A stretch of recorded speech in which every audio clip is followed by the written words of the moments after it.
véritablement le Seigneur sur ta vie. Élève véritablement le Seigneur sur ta vie. Commence à bénir Dieu. Commence à bénir Dieu. Commence à bénir Dieu. Dis Seigneur, je te bénis pour ta présence. Dis Seigneur, je te bénis pour ta grâce. Dis Seigneur, je te bénis pour ta faveur. Dis Seigneur, je te bénis pour ton amour. Élève ta voix, commence à prier, commence à prier, commence à prier. Dis Seigneur, merci pour la vie, merci pour la grâce, merci pour la santé, merci pour ma maison, merci pour ma famille, merci pour ce moment, merci pour cette journée. Élève ta voix et commence à dire merci à Dieu. Dis merci à Dieu pour le ciel ouvert. Dis merci à Dieu pour ta grâce. Dis merci à Dieu pour ta grâce.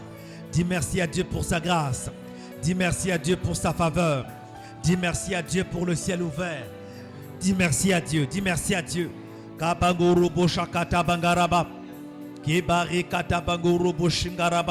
Nous bénissons ton nom parce que tu es Dieu. Nous bénissons ton nom parce que tu es grand.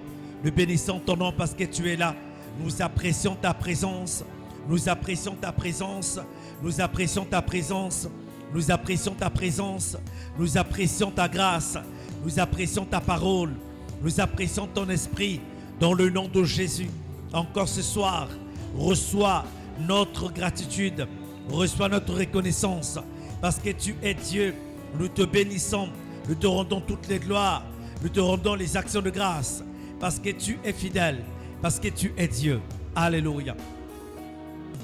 Béni sois-tu parce que tu es Dieu. Béni sois-tu parce que tu es Dieu. Béni sois-tu parce que tu es vivant. Alléluia. Alléluia. Seigneur, nous voulons simplement une fois de plus apprécier ta présence. C'est toi que nous voulons. Merci pour ta grâce qui réside dans ces lieux. Merci pour le ministère de ta parole. Merci pour le ministère du Saint-Esprit. Merci pour le ministère des anges qui opèrent en ces lieux. Merci pour ton Église que tu ramènes en ces lieux. Merci pour les bien-aimés frères et sœurs, certainement qui traînent dans les embouteillages ou encore quelque part. Attire quelqu'un en ces lieux à qui cette parole est destinée. Attire une destinée à qui cette parole est orientée. Fais du bien à une vie. Fais du bien à un couple. Fais du bien à une famille. Fais du bien à une maison. Dans le nom de Jésus. Alléluia. Dans le nom de... Amen. Est-ce que tu peux acclamer le Seigneur?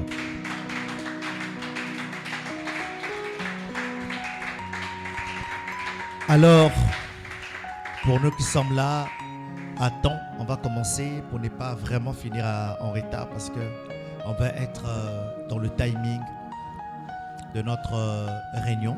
Amen. En attendant que les retardataires, nous, on va commencer. Nous voulons encore bénir le Seigneur pour la présence du berger Boris qui nous fait la joie de nous visiter et de nous soutenir. Amen. Que Dieu te bénisse et bonne arrivée chez toi. Amen.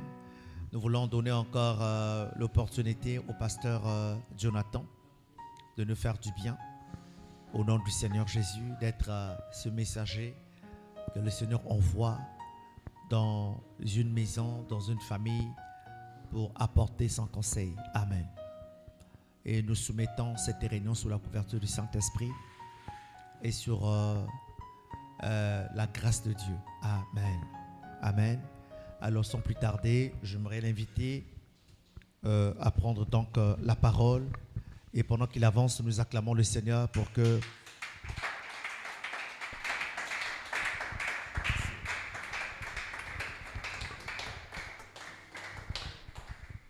Nous allons lire la parole de Dieu.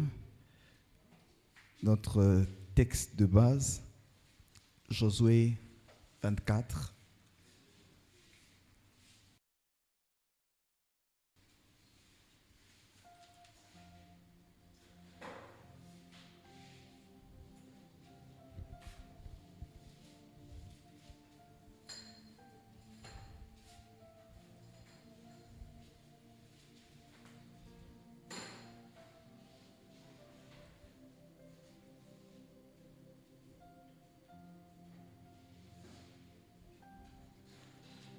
Josué 24, verset 15. Merci.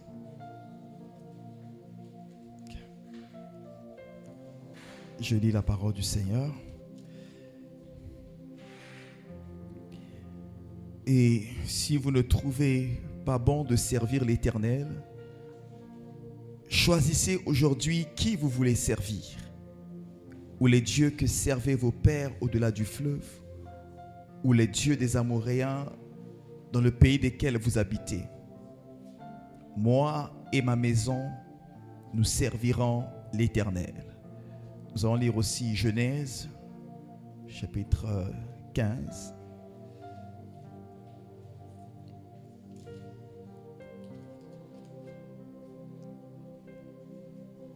On va faire une assez longue lecture, tout le chapitre, ça a 21 versets.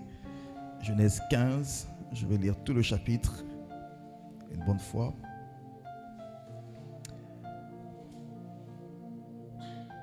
Après ces événements, la parole de l'Éternel fut adressée à Abraham dans une vision, et il dit: Abraham, ne crains point, je suis ton bouclier, et ta récompense sera très grande. Abraham répondit: Seigneur Éternel, que me donneras-tu? Je m'en vais sans enfant, et l'héritier de ma maison, c'est Eliezer de Damas. Et Abraham dit: Voici, tu ne m'as pas donné de postérité, et celui qui est né de ma maison sera mon héritier. Alors la parole de l'Éternel lui fut adressée ainsi: Ce n'est pas lui qui sera ton héritier, mais c'est celui qui sortira de tes entrailles qui sera ton héritier. Et après l'avoir conduit dehors, il dit: Regarde vers le ciel et compte les étoiles si tu peux les compter. Et il lui dit: Telle sera ta postérité. Abraham eut confiance en l'Éternel qui le lui imputa à justice. L'Éternel lui dit encore: Je suis l'Éternel qui t'ai fait sortir d'Ur en Chaldée pour te donner en possession ce pays. Abraham répondit: Seigneur, à quoi connaîtrai-je que je le posséderai? Et l'Éternel lui dit: Prends une génisse de 3 ans, une chèvre de 3 ans, un bélier de 3 ans, une tourterelle et une jeune colombe. Abraham prit tous ces animaux, les coupa par le milieu et mit chaque morceau l'un vis-à-vis de l'autre. Mais il ne partagea point les oiseaux. Les oiseaux de proie s'abattirent sur les cadavres et Abraham les chassa. Au coucher du soleil, un profond sommeil tomba sur Abraham. Et voici une frayeur et une grande obscurité vers l'assaillir. Et l'Éternel dit à Abraham: Sache que tes descendants seront étrangers dans un pays qui ne sera point à eux. Ils y seront asservis et on les opprimera pendant 400 ans. Mais je jugerai la nation à laquelle ils seront asservis et ils sortiront ensuite avec de grandes richesses. Toi, tu iras en paix vers tes pères. Tu seras enterré après une heureuse vieillesse. À la 4e génération, ils reviendront ici, car l'iniquité des Amoréens n'est pas encore à son comble. On peut s'arrêter là. Amen. Nous pouvons nous mettre. Je te salue ce soir au nom de Jésus. Amen, amen. Que le Seigneur t'accorde sa grâce et sa paix. Amen, amen. Disons merci au Seigneur qui nous permet encore d'être là ce soir.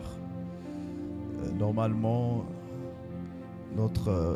sur le programme, notre intervention devait prendre fin hier, mais par la grâce de Dieu, il n'a pas voulu que nous continuions aujourd'hui. Nous disons merci encore pour cette confiance. Amen. Et nous allons encore ce soir partager quelque chose. Alléluia. Vraiment, ce verset de Josué 24, 15 fait naître beaucoup de choses. Le Seigneur nous montre beaucoup de choses à travers ce passage. Vous savez, c'est comme une maison. Pour la décrire, il faut voir toutes les facettes. Si vous ne tenez que de face, vous ferez une description partielle. Amen. Et c'est un peu comme ça avec la parole de Dieu. Parfois, le Seigneur t'amène sous cet angle-là. Il te fait voir ce verset sous un autre angle. Il t'amène de l'autre côté. Il t'amène et tu vois beaucoup de choses. Alléluia. Il y a beaucoup de choses que Dieu nous montre. Alors, dans Josué 24, 15, Josué dit, moi et ma maison, nous servirons l'Éternel. Moi et ma maison, nous servirons l'Éternel. Une forte déclaration et une parole vraiment prophétique. Souvenez-vous que Josué commence son discours au verset 1er en disant « Ainsi parle l'Éternel ». Donc, il est en train de faire une déclaration prophétique. « Moi et ma maison, nous servirons l'Éternel ». Et lorsque Josué est en train de déclarer ces paroles, Amen, Israël se trouve dans le pays de Canaan. Ils sont dans le pays de Canaan. Souvenez-vous que Josué 24, c'est le dernier chapitre du livre de Josué. Le livre de Josué, justement, nous relate la conquête du pays de Canaan. Comment Israël a pris possession du pays. Donc là, ils sont déjà dans Canaan. Ils ont pris possession du pays. Amen. Et c'est après avoir pris possession du pays que Josué déclare ces paroles. Donc, Josué se trouve à Canaan. Il est déjà à Canaan. Il est dans la terre promise. Il est dans la terre promise et il déclare ces choses. Il dit, moi et ma maison, nous servirons l'Éternel. Or, Canaan, ce n'est pas un territoire que Josué est allé conquérir juste comme ça. Ce n'est pas un territoire qu'il a décidé de conquérir par sa propre volonté. Canaan était une terre promise déjà à Abraham. Amen. Si Israël s'est retrouvé à Canaan, si Josué a engagé les troupes, a engagé l'armée du Seigneur, a engagé le peuple de Dieu à conquérir le pays de Canaan, c'est parce qu'il y avait une promesse qui était liée à cela. Amen, amen. Il y avait une promesse. Dieu avait fait une promesse à Israël. Ça me rappelle encore Jaïbet, 1 Chronique chapitre 4. Et un homme qu'on appelle Jaïbet, il est dans la tribu de Juda. Amen. L'histoire de Jaïbet ne devrait pas se retrouver là où elle se retrouve en réalité. Parce que dans les premiers chapitres de Chroniques, du premier chapitre jusqu'au moins au 9e ou 10e chapitre, on parle que des généalogies. Amen. Les tribus de Juda, tribus de Lévi. Donc dans ces chapitres-là, l'auteur nous présente des généalogies des peuples, des tribus d'Israël. Et dans ces généalogies, on nous glisse comme ça une histoire sur Jaïbet. Il était de la tribu de Juda. Amen. Il est de la tribu de Juda. Et il dit, Seigneur, si tu étends mes limites. Si vous regardez la prière de Jaïbet, en fait, c'est un vœu qu'il fait à Dieu. Mais Dieu, en réalité, j'ai comme l'impression qu'il ne prend pas en considération ce vœu, puisque on ne dit pas ce qu'il va faire en retour. Il dit, si tu étends mes limites. Mais en retour, il ne dit pas ce qu'il va faire pour le Seigneur. Amen. On met juste des suspensions. C'est comme si Dieu n'avait pas voulu savoir ce qu'il va faire en retour. Parce que Jaïbet était de la tribu de Juda. Et on cite cette histoire en pleine généalogie de la tribu de Juda. Et si vous regardez, la tribu de Juda est la tribu qui avait eu le plus grand territoire dans le pays de Canaan. Amen. C'est la tribu qui avait le plus grand espace. C'est la tribu qui avait un grand étendue. C'est la tribu, on peut dire, Amen, qui avait un domaine, qui avait un territoire élargi. Donc, les gens de la tribu de Juda n'étaient pas limités. N'avaient pas un espace restreint. Ils avaient un territoire élargi. Et Jaïbet va dire, Seigneur, si tu étends mes limites, ça, c'est un peu paradoxal. Jaïbet se trouve dans une tribu qui est dans un territoire élargi. Mais son espace est restreint. Alléluia. Mais alors que sa tribu bénéficie d'une longue étendue de terre. Alléluia. Le fait juste de prier, en fait, il se positionnait par rapport à l'héritage de sa tribu. C'est pourquoi Dieu n'a pas voulu savoir ce qu'il allait faire en retour. Parce qu'en réalité, alléluia, Jaïbet, de par l'héritage de Juda, avait déjà un grand étendue, avait déjà un espace élargi. Amen, amen. Et il avait juste besoin de reconnaître cela et de le revendiquer dans la prière. Amen, amen. Nous devons connaître là où nous nous trouvons, les promesses de la parole de Dieu qui sont liées à notre alliance et à notre position en Christ. Sinon pas, l'ennemi se jouera de nous. La Bible dit dans Galates 4 que aussi longtemps que l'héritier est un enfant, il diffère en rien d'un esclave. Amen. Si nous n'atteignons pas la maturité, nous ne saisirons pas certaines choses. Amen, amen. Et Josué est dans le territoire, dans le pays de Canaan.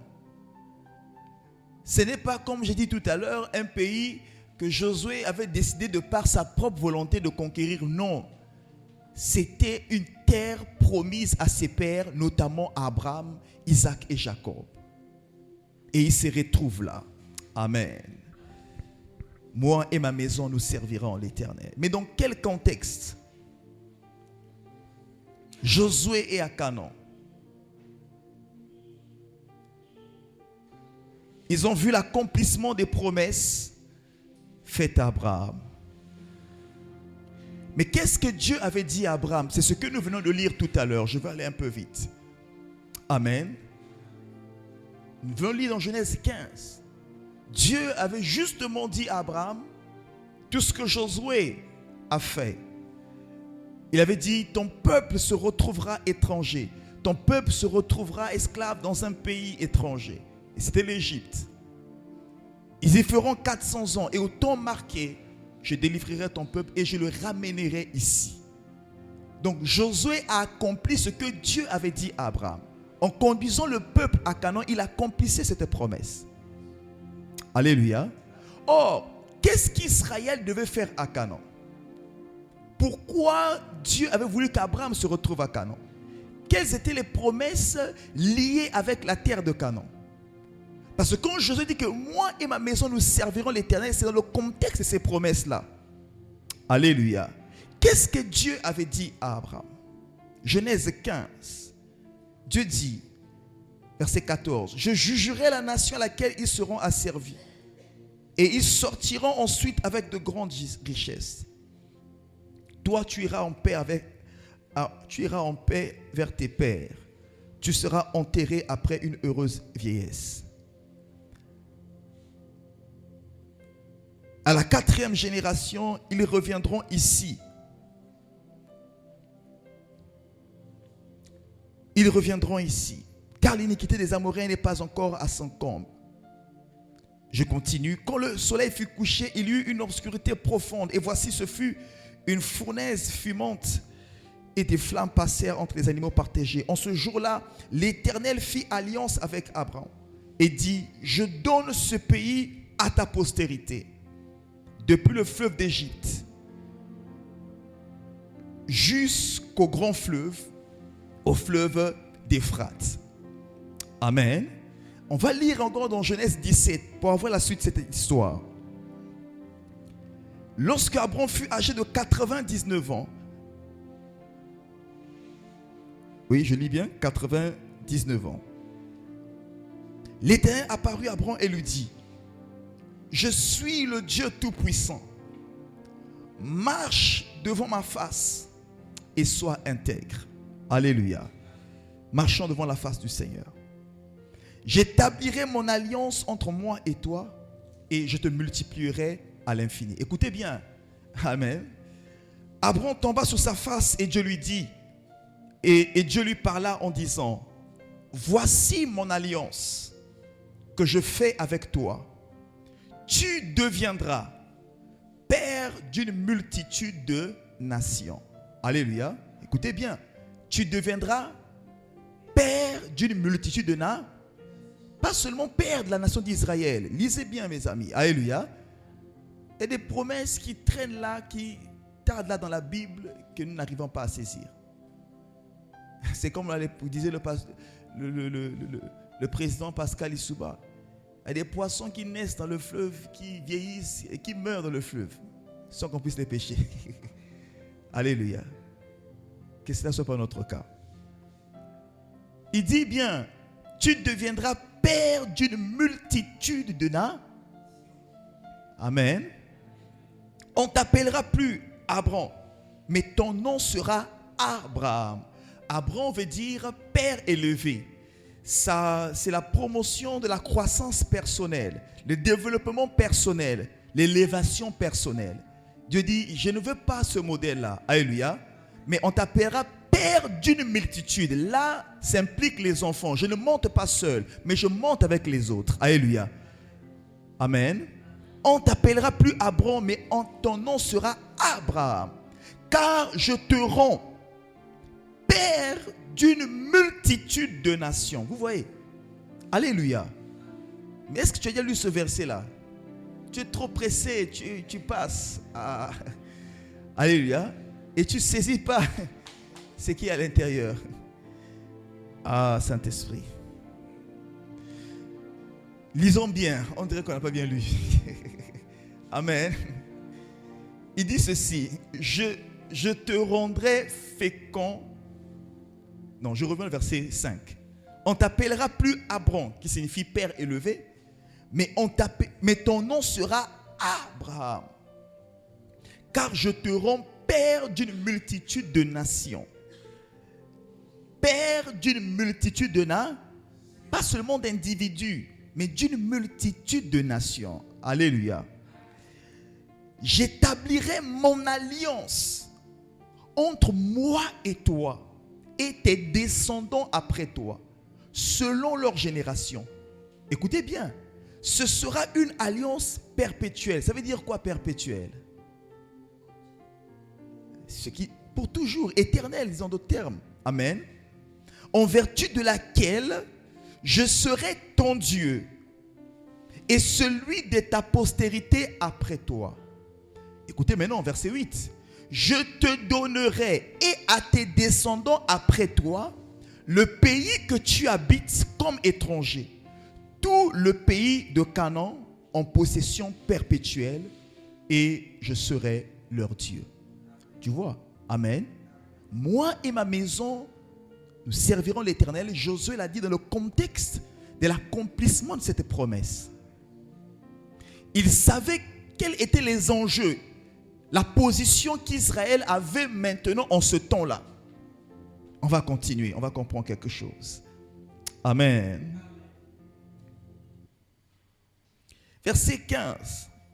Dieu dit à Abraham, tu ne donneras plus à Saraï, ta femme, le nom de Saraï. Saraï veut dire ma princesse. Mais son nom sera Sarah, qui veut dire tout court princesse. Amen. Ça ne sera plus ma princesse. Alléluia. Mais ce sera princesse. C'est-à-dire qu'une princesse établie sur tous. Pas seulement pas princesse à tes yeux seulement, mais princesse établie sur tous. Parce que Sarah sera la mère de plusieurs femmes, selon 1 Pierre chapitre 3. Alléluia. Je la bénirai et je te donnerai d'elle un fils. Je la bénirai. Écoutez bien. Et elle deviendra des nations. Nous lisons. Amen. Elle deviendra des nations. Des rois de peuples. Pas seulement des peuples, mais des rois de peuples. Amen. Pas les rois du peuple d'Israël. Lisez bien. On n'a pas dit les rois du peuple d'Israël. Non, on dit les rois de peuples. Peuple et au pluriel. Amen. Sortiront d'elle. Amen. On va encore avancer. Genèse 22.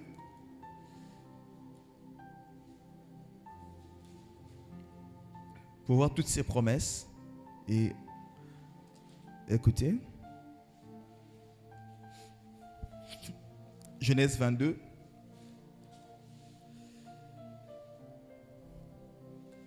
À partir du verset 15. Genèse 22, à partir du verset 15. Amen, amen. Est-ce que tu es là ce soir? Ne perds pas le fil d'idée. Genèse 22, verset 15. L'ange de l'Éternel appela une seconde fois Abraham des cieux et dit, je le jure par moi-même, parole de l'Éternel, parce que tu as fait cela et que tu n'as pas refusé ton fils, ton unique, je te bénirai et je multiplierai ta postérité comme les étoiles du ciel et comme le sable qui est sur le bord de la mer. Et ta postérité possédera la porte de ses ennemis. Amen. Verset 18. Toutes les nations de la terre seront bénies en ta postérité parce que tu obéis à ma voix. Amen. Donc, lorsque Israël se trouve à Canaan, c'était le positionnement pour que cette parole commence à s'accomplir. Alléluia. Donc quand Josué dit, moi et ma maison nous servirons l'Éternel, parce que Dieu nous a placés à Canaan afin que de ce lieu, de ce pays, nous puissions influencer les nations. Alléluia. Donc il y a un travail. Dieu nous a conduits ici parce que selon la promesse faite à notre père Abraham, amen, nous devions posséder ce pays afin d'être une source de bénédiction pour les nations. Amen. Donc, selon ce que nous venons de lire, Josué comprenait que nous avons des rois à engendrer. Alléluia. Nous avons des nations à impacter. Nous avons des nations à conquérir. Est-ce que tu me comprends? Donc, servir Dieu là, ce n'était pas seulement alléluia, hosanna mes frères. Il y avait un travail, il comprenait parce que Josué se retrouve à Canaan, Israël se retrouve à Canaan. Mais pourquoi? Mais Dieu dit à Abraham, pour que la postérité d'Abraham puisse bénir les nations. Amen. Pour que la postérité d'Abraham puisse conquérir les nations. Est-ce que vous me comprenez? Amen, amen. Nous allons aller, là nous parlons d'Israël. Galates chapitre 3, versets 13 à 15, parce que nous ouvrons la pensée globale des Écritures. On ne peut pas s'arrêter juste là en cet instant. Galates 3, 13 à 14 plutôt, on nous dit, Christ s'est fait malédiction, selon qu'il est écrit, maudit quiconque est pendu au bois, Deutéronome 22. Alléluia. Afin que nous ressuscions, écoutez bien, nous qui avons cru en Christ, que nous puissions recevoir la bénédiction d'Abraham. Aujourd'hui, nous pouvons nous approprier ces choses, cette bénédiction, parce que Christ l'a accompli pour nous. Alléluia. Amen. Alléluia. C'est pourquoi à son retour, Christ dit, Matthieu chapitre 28, 19 à 20, tout pouvoir m'a été donné. Selon Hébreux chapitre 4, Josué n'a pas conduit le peuple véritablement au repos. Alléluia. C'est lui qui mène au véritable repos, c'est Christ. Donc Matthieu 28, 18 à 20, Jésus dit, tout pouvoir, alléluia, m'a été donné dans les cieux et sur la terre. Allez, alléluia, allez, faites de toutes les nations. Jésus ne nous envoie pas seulement dans les quartiers. Alléluia. Il ne nous envoie pas seulement dans les marchés et dans les ruelles. Parce qu'on a comme l'impression, lorsqu'on parle d'évangélisation, ce n'est que les quartiers, les marchés, les ruelles. Mais Jésus dit, allez, faites de toutes les nations. Sur quelle base?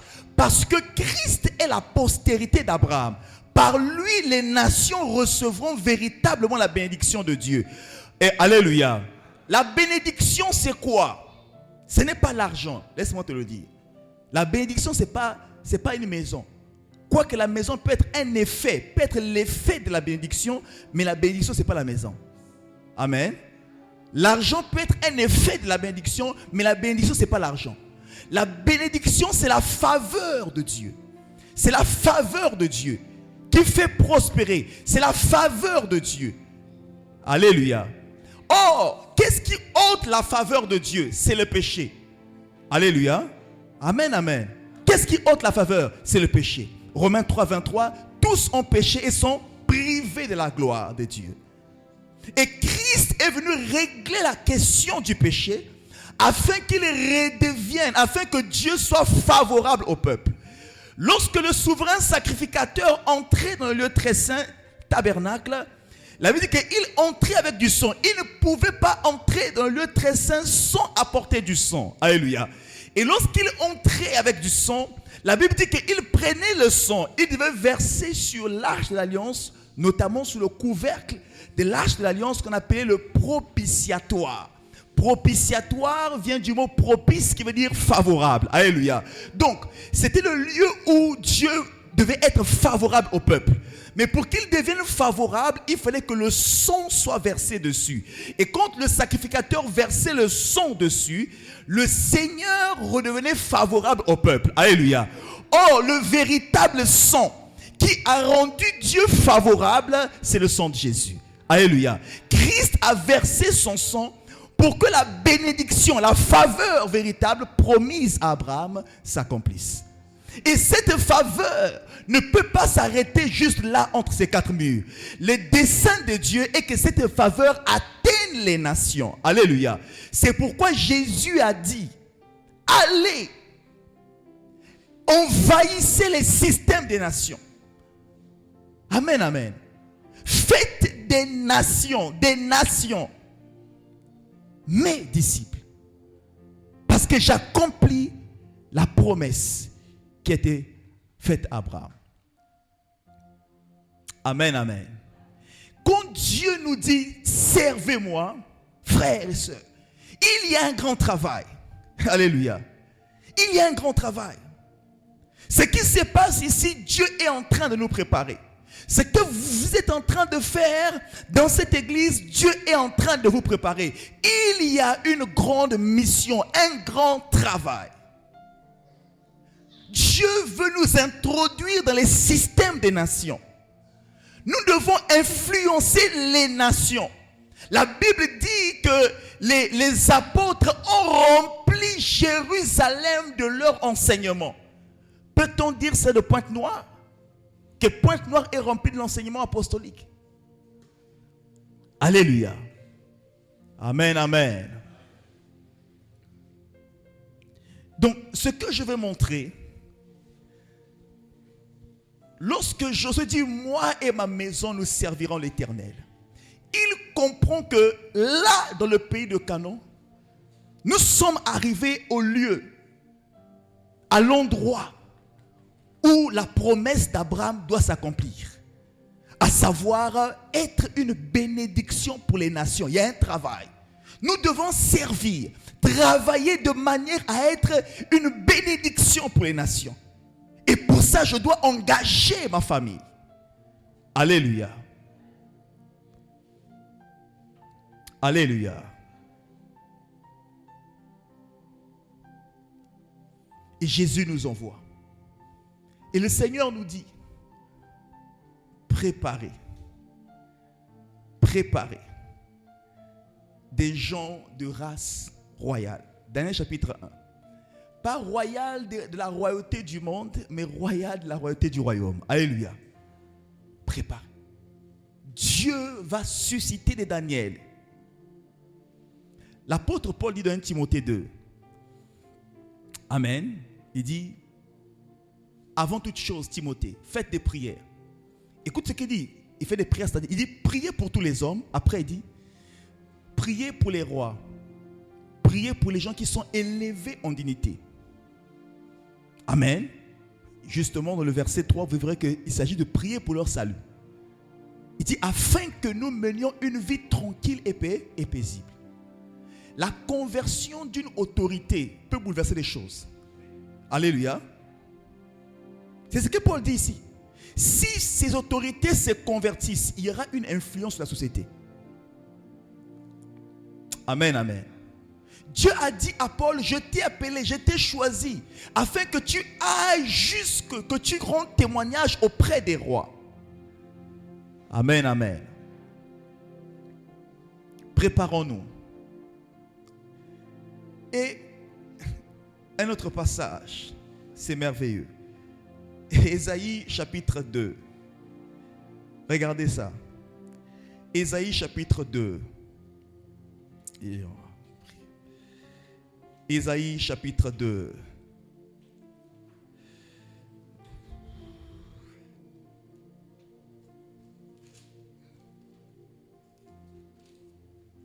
Regardez ça. Ésaïe chapitre 2. Prophétie d'Ésaïe, fils d'Amoz, sur Juda et Jérusalem.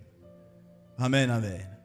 Prophétie d'Ésaïe, fils d'Amoz, sur Juda et Jérusalem.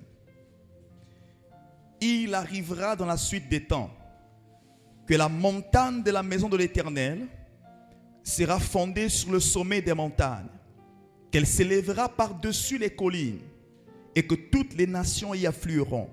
Des peuples s'y rendront en foule et diront: venez et montons à la montagne de l'Éternel, à la maison du Dieu de Jacob, afin qu'il nous enseigne ses voies et que nous marchions dans ses sentiers.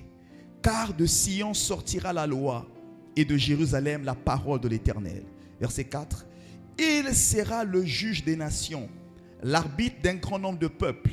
De leurs glaives, ils forgeront des oyaux et de leurs lances des serpes. Une nation ne tirera plus l'épée contre une autre et l'on n'apprendra plus la guerre. Alléluia. Dans la version Darby, on dit: il arrivera à la fin des jours. Amen. La version Martin dit: il arrivera au dernier jour. Donc les temps que nous vivons. Ésaïe en son temps a prophétisé. Il a vu les temps de la fin. Il a vu les derniers jours. Il a vu notre époque.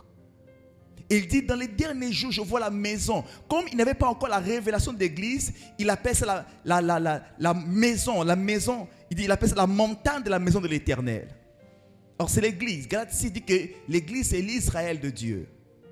Amen. Il voit comment est-ce que l'église est en train d'émerger. Comment l'église se positionne au-dessus des nations pour les influencer. Mais par quoi? Pas par l'argent. Alléluia. Mais par la parole. Les gens affluent en masse pour rechercher les voies de Dieu, les principes de Dieu, la connaissance de Dieu, la parole de Dieu. Amen, amen. Maintenant, regarde bien aimé, il faut s'informer. Ésaïe 2, verset 4, notamment le verset 4. Il sera le juge des nations, l'arbitre d'un grand nombre de peuples. De leurs glaives, ils forgeront des oyaux et de leurs lances des serpes. Une nation ne tirera plus l'épée contre une autre. Ce verset-là, hein? Amen. Je ne suis pas encore arrivé aux États-Unis, mais je sais. Alléluia. J'ai vu. À New York, au siège des Nations Unies, il y a un mur quelque part. Je ne sais pas où, mais quelque part là-bas. Alléluia. Sur ce mur est écrit ce verset d'Ésaïe. Alléluia. Mais ils appliquent ce verset à l'ONU. Parce que quand on dit qu'il sera le juge des nations, ils appliquent ça aux Nations Unies. Mais en fait, le verset ne parle pas des Nations Unies. Alléluia. C'est écrit. Et en bas, on écrit Ésaïe. Vous pouvez le voir. Et il y a même une statue qu'à l'époque, l'URSS avait offert aux Nations Unies, où il y a un homme qui tient un marteau et est en train de briser comme une épée. Et en bas, on remet le même verset. Amen. L'URSS de l'époque était athée. URSS, on ne croit pas en Dieu. Alléluia. Mais il offre aux Nations Unies une statue avec une parole d'un verset biblique. Le monde est en train de nous montrer, mes frères, le salut dépend de vous. La lumière, Jésus avait raison. Il n'a pas dit tu es la lumière du quartier. Il dit vous êtes la lumière du monde. Vous êtes la lumière du monde. Ce verset est écrit aux Nations Unies, à l'ONU. Amen, amen. Je pourrais faire comme l'apôtre Paul. Quand l'apôtre Paul est arrivé à Athènes, il a vu une inscription sur l'un des autels à un Dieu inco. Et il a profité pour prêcher la parole. Si aujourd'hui Paul pouvait voir cette inscription aux Nations Unies, c'est une interpellation, frère, pour montrer que nous sommes appelés. C'est nous qui allons apporter l'unité dans les nations. C'est nous qui allons impacter les nations. Amen, amen. Alléluia. Ésaïe a vu ce qui est en train de se passer en ces derniers temps. Une église qui émerge pour influencer les nations. Le mandat de l'église est plus grand que celui des Nations Unies. Le mandat de l'église est plus grand que celui de toute organisation qui existe sur la terre. Alléluia. Nous ne sommes pas seulement là en train d'envoyer le feu et combattre les démons. Non, frère. J'ai toujours dit, Alléluia.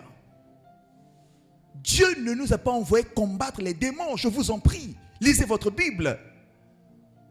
Il ne nous avait jamais envoyé combattre les démons. Il a dit chasser. Chasser et combattre ne sont pas synonymes. Alléluia.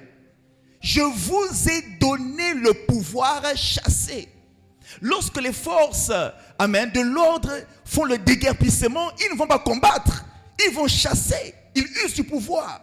Pourquoi tu combats? Dieu t'a donné le pouvoir chasser. Il y a des défis plus grands, Église.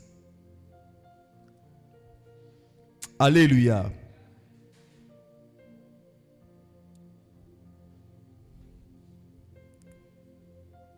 Préparez les gens pour entrer dans les systèmes des nations afin d'activer le réveil final. Il y aura un réveil qui vient. Amen. Beaucoup de choses à dire là-dessus, mais on va passer à l'essentiel.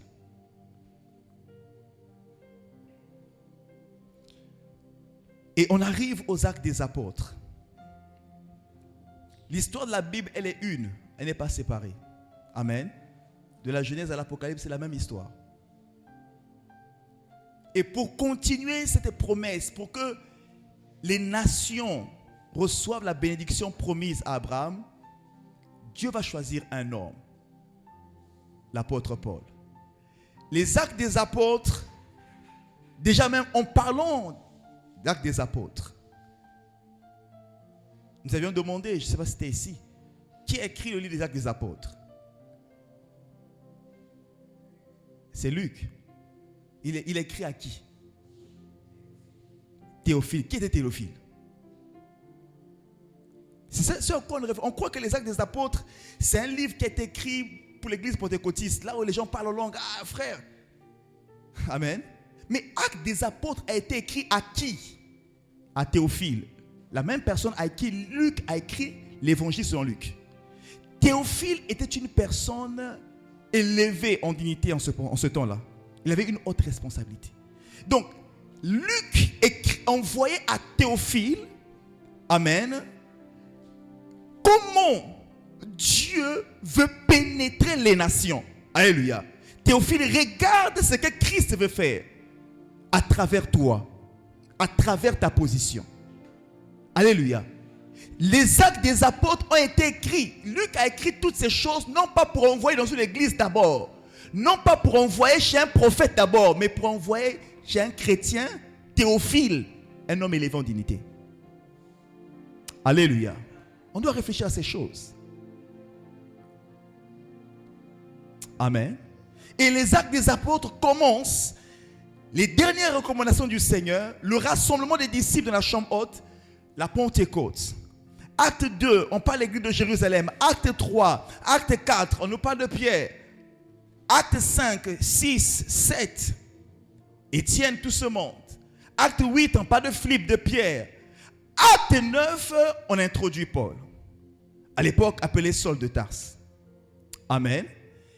Acte 10, on revient encore sur Pierre avec Corneille. Acte 11, on voit Pierre et on voit aussi Paul qu'on amène à Antioche. Amen. Et Dieu commence à activer quelque chose à Antioche. Acte 12, on revient sur Pierre qui a arrêté toute sa intervention. Mais à partir de acte 13, le Saint-Esprit met l'accent sur Paul jusqu'à la fin. Alléluia.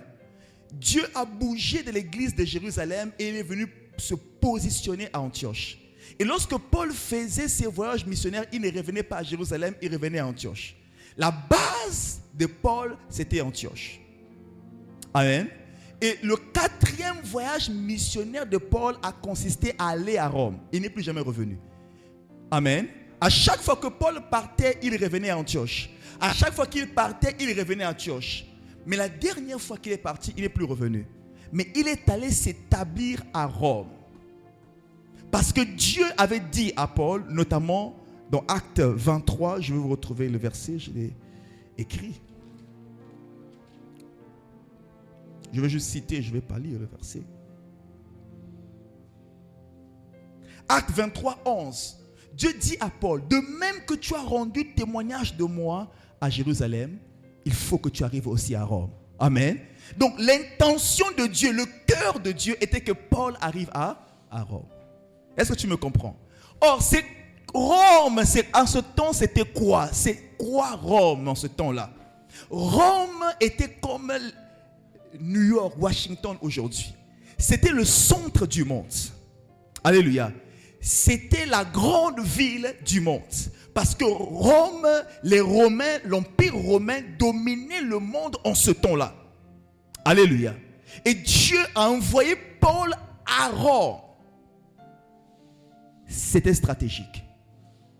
Et quand je lis les épîtres, Paul loue la foi des Corinthiens. Paul loue la foi des Thessaloniciens, des frères des autres églises. Mais quant à l'église de Rome, Paul dit que votre foi est renommée dans le monde entier. Les Romains avaient la capacité d'impacter le monde parce que la position de leur ville les permettait d'intégrer les nations. Alléluia. Vous ne vous posez pas la question, pourquoi les grands mouvements évangéliques de ces derniers temps viennent des États-Unis? Alléluia. Pourquoi?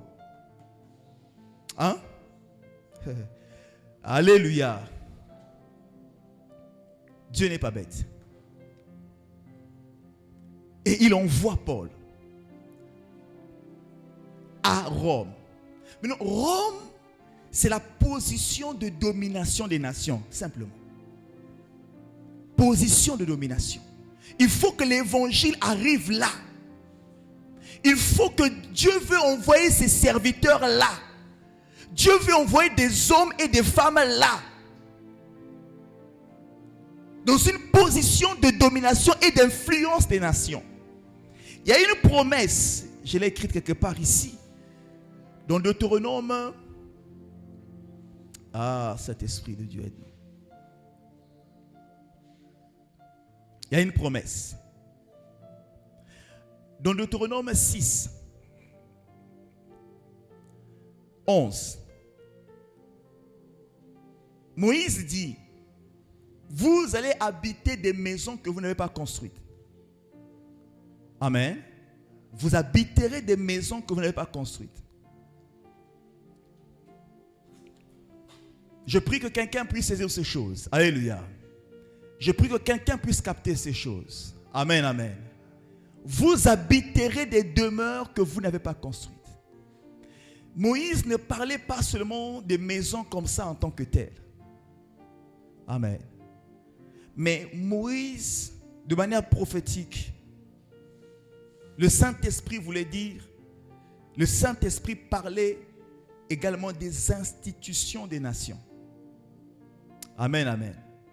Des institutions comme la Croix-Rouge, des institutions comme l'OMS, les institutions des nations. Dieu dit, vous devez les posséder pour influencer les nations. Amen, amen.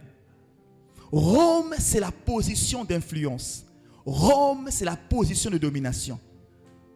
Rome, c'est la position d'élévation pour atteindre les nations.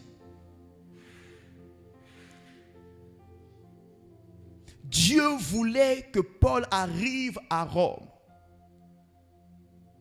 pour qu'il bâtisse le royaume de Dieu afin que de Rome, les nations soient impactées. Donc le plan qu'il a formé depuis Abraham, il le pousse. Et jusqu'aujourd'hui, Dieu veut atteindre les nations. Amen. Mais Dieu a dit quoi? Cette promesse est à Abraham et à sa postérité. C'est une promesse que Dieu veut accomplir à travers des familles. Des hommes, des mères et des pères, des parents qui savent le plan de Dieu et qui préparent leurs enfants à cela. Amen. Comme Paul écrit, il parle, la première épître, parmi les épîtres, c'est l'épître de Paul aux Romains.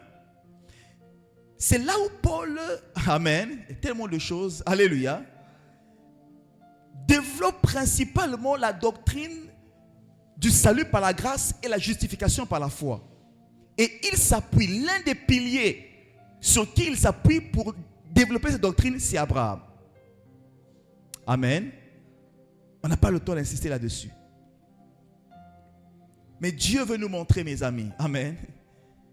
Nous devons être disposés à ce qu'il nous utilise pour atteindre les nations. Pour atteindre les nations.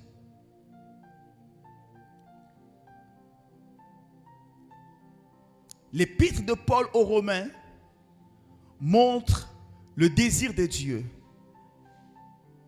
de pénétrer les nations par l'évangile. Je pourrais dire de pénétrer les positions d'influence des nations. D'atteindre, amen, les grands des nations, afin qu'à partir de cette position, on puisse atteindre le monde entier. Le monde entier. Nous sommes en un temps d'accélération. La Bible dit, Romains chapitre 11, verset 25, lorsque le dernier païen entrera dans le royaume, alors Dieu enverra un libérateur pour Israël. Il engagera le processus de restauration d'Israël. Le grand signe prophétique de la fin, on n'a pas de montre prophétique comme nous avons une montre comme ça pour voir l'heure. Non. Jésus nous a laissé des signes. Amen. Genèse 1,14 nous dit que les astres, le soleil, la lune et les étoiles ont été établis pour marquer les temps, pour servir de signe. Et prophétiquement parlant, le soleil prophétique, c'est Israël. Pour comprendre à quel temps nous sommes, regardons les paroles prophétiques qui s'accomplissent en Israël. Regardons. Amen. Et Israël est en train de nous dire, mon temps arrive. Or, si le temps d'Israël arrive, c'est que le temps des nations, le temps de l'Église arrive à la fin. Amen. Et pour que le temps de l'Église arrive à la fin, Romains 11, 25 dit qu'il faut que le dernier qui doit entrer, entre. Dieu cherche des serviteurs, des servantes, pour pouvoir faire la moisson finale. Alléluia. La moisson finale. Introduire les dernières âmes. Amen. Le Seigneur me parlait du Jéricho du 21e siècle. Je cherche des hommes et des femmes. Je cherche un peuple avec qui je vais conquérir les Jéricho du 21e siècle. Un évangéliste américain avait fait une étude et il a trouvé une zone qu'on appelle la zone 10-40. Amen. Je ne sais pas si vous connaissez. Les latitudes, ceux qui ont fait géographie, latitude, longitude, zone 10-40. Cette zone sur la carte du monde, c'est la zone qui est entre l'Afrique du Nord et un peu vers la Russie, là. Cette zone-là. Donc, en allant de l'Afrique jusqu'en Orient. Cette zone-là, c'est la zone où l'évangile est le moins annoncé. Et c'est la zone où il y a des grandes forteresses. C'est la zone où il y a des pays musulmans, où il y a des pays athées, tels que la Corée du Nord, où l'évangile ne pénètre pas. Il avait fait des études.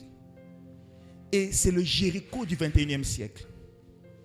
Dieu veut le conquérir pour amener, amen, la fin des nations. Frère, Dieu ne réfléchit pas seulement à local. Dieu est global. Dieu est global. C'est le Dieu qui a créé les cieux et la terre. Ce n'est pas le Dieu qui a créé le quartier, mon frère. Alléluia. Il a créé les cieux et la terre. Il veut avoir une influence planétaire. Il réfléchit en termes de nations. Jésus a dit, allez, faites de toutes les nations. En commençant par Jérusalem, bien sûr, mais les nations. Amen, amen. Un chrétien ne voyage pas simplement parce qu'il va aller se réfugier quelque part. Non. Il voyage en tant qu'ambassadeur parce qu'il veut pénétrer les systèmes des nations afin d'établir le royaume de Dieu. Il veut être une porte apostolique pour que le royaume de Dieu soit établi. Parce que Jésus montre que notre déplacement dans les nations, c'est pour faire d'eux des disciples, pas pour autre chose. Amen, amen. Le Seigneur cherche. Et c'est pourquoi il envoie Paul à Rome. Mais aujourd'hui, Paul n'est plus, c'est nous.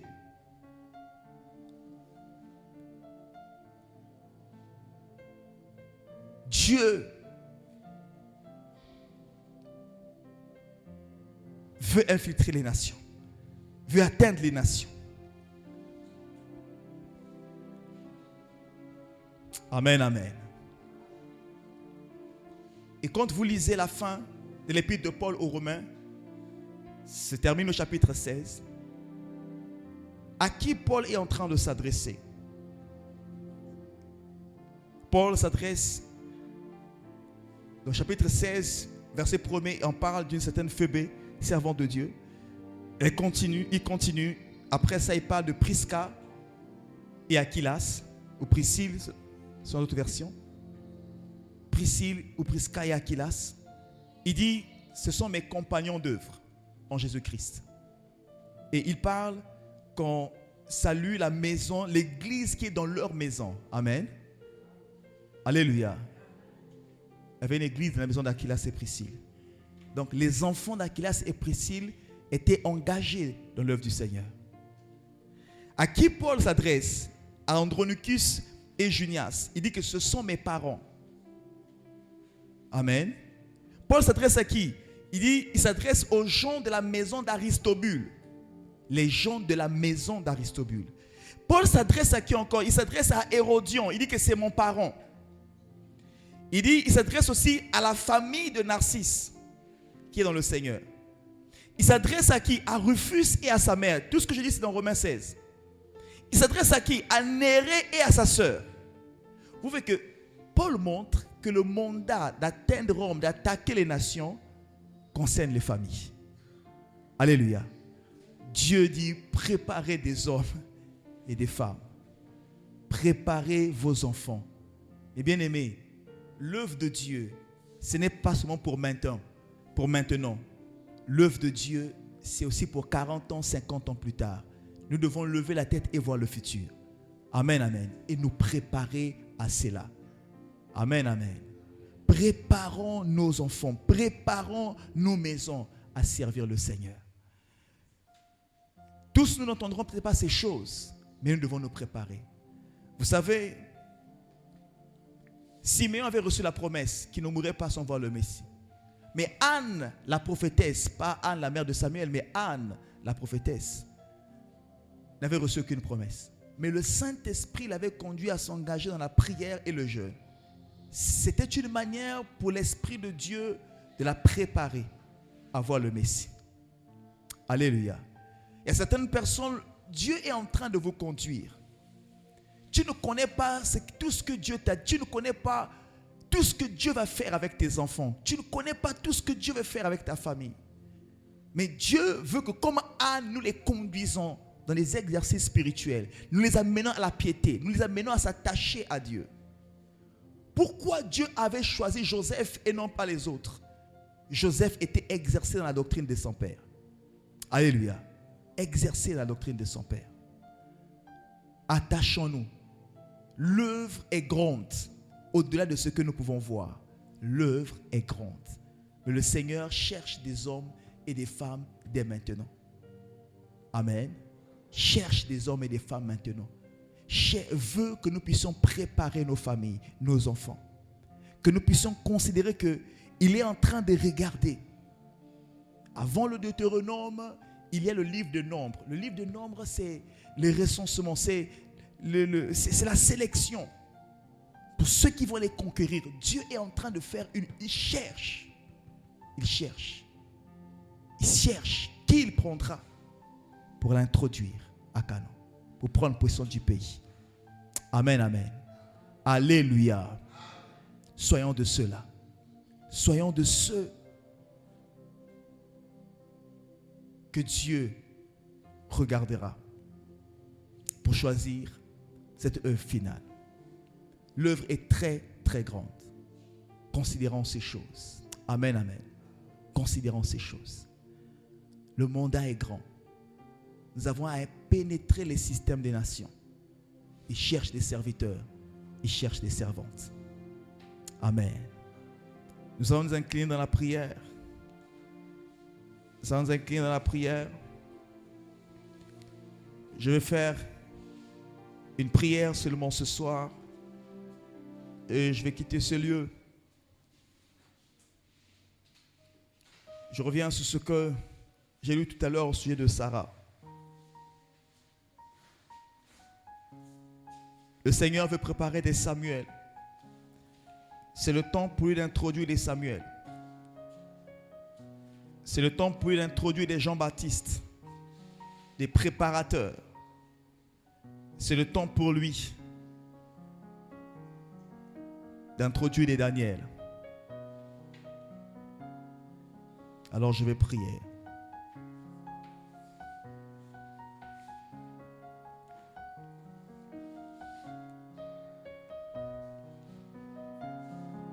Tu as des enfants que tu ne maîtrises pas. Je vais prier que le Seigneur touche les cœurs de ses enfants pour les attirer à lui. Parce que Dieu veut se servir d'eux. Tu es une femme, tu es un homme, vous êtes en couple, vous avez des problèmes de conception, je vais prier. Parce que Dieu veut engendrer des Samuel. Dieu veut engendrer des Jean-Baptiste. Alors je vais prier. Seigneur, Seigneur, toi qui vois au-delà des générations, regarde ton peuple. Regarde. Oh, tu as dit, j'ai vu dans la maison d'Isaïe, dans sa maison, dans sa famille, quelqu'un, regarde dans nos familles, regarde dans nos maisons, Seigneur. Amène les cœurs de ces enfants à toi. Amène les cœurs de ces jeunes hommes, ces jeunes filles à toi, Seigneur. Parce que tu as un mandat à accomplir. Tu as une œuvre à accomplir, Seigneur. Tu cherches des hommes. Tu cherches des ouvriers. Seigneur, les voici dans nos familles. Ésaïe a dit, me voici moi et mes enfants. Nous sommes un signe et un présage. Seigneur, nous ne voulons pas venir seuls. Regarde nos enfants. Regarde nos jeunes hommes, nos jeunes filles. Regarde-les, localise-les et attire-les, amène-les à toi.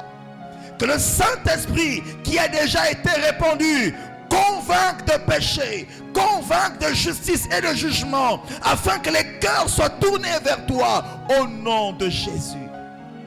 Au nom de Jésus. Attire ces jeunes hommes. Oh, Psaume 89, tu as dit, j'ai choisi un jeune homme. J'ai choisi un jeune homme, David. Seigneur, que cette parole s'accomplisse. Oh, dans le foyer d'une mère, d'un père, dans le foyer, oh, d'une femme, d'un homme ce soir, sur ses enfants. Choisis ce jeune homme. Choisis, sélectionne ce jeune homme, cette jeune fille, Seigneur. Car tu veux pénétrer les nations. Je prie. Il y a des Samuel qui doivent arriver maintenant. L'heure est arrivée. Il y a des Samuel qui doivent assurer la transition de la dispensation des juges à la royauté. Seigneur, pour ces femmes stériles, pour ces hommes improductifs, je prie au Seigneur. Rencontre-les. Visite ces femmes. Visite ces femmes. Seigneur, il est écrit dans ta parole, après avoir créé l'homme et la femme, tu les bénis et leur dis, soyez féconds, soyez féconds, soyez féconds. Je déclare que cette bénédiction sur le partage des hommes et des femmes qui en ont besoin ce soir au nom de Jésus. Qu'ils soient féconds, qu'ils soient féconds, qu'ils soient féconds au nom de Jésus. Je dis à une femme, sois féconde au nom de Jésus-Christ. Je dis à un homme, sois fécond au nom de Jésus-Christ. Au nom de Jésus-Christ. Que la saison de la stérilité prenne fin ce soir. Au nom de Jésus-Christ, que la saison de l'improductivité productivité prenne fin ce soir. Au nom de Jésus-Christ, sois fécond, sois fécond, sois fécond, sois fécond, multiplie, remplis, assujettis et domine au nom de Jésus-Christ.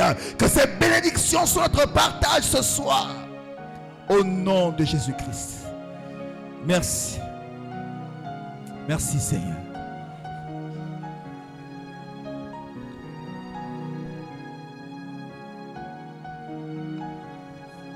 Alléluia.